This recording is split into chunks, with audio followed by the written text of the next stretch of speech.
Good afternoon. It's the Happy Highlander. Do you know, half an hour ago I was parked here in my tank and I made a wee video about the work I've done on the tank, and I was showing you how blue the sky was. It was like that. Can you see how blue that is? Right.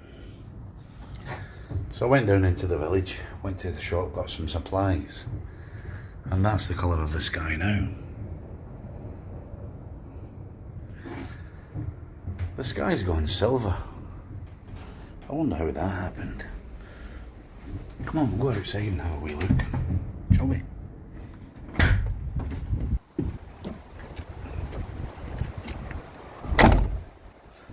Look at the sky. Can you see? It's gone silver.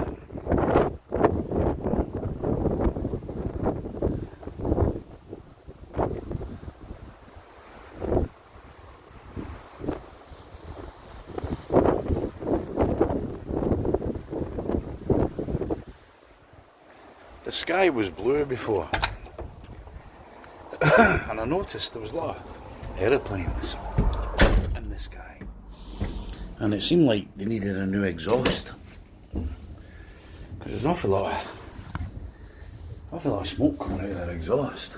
And I thought to myself, bloody hell, if that was my car, I don't think it'd pass the MOT. You know what that could be, eh? A blue sky just turned silver. And it's blocking out the sun. I don't know what that might be.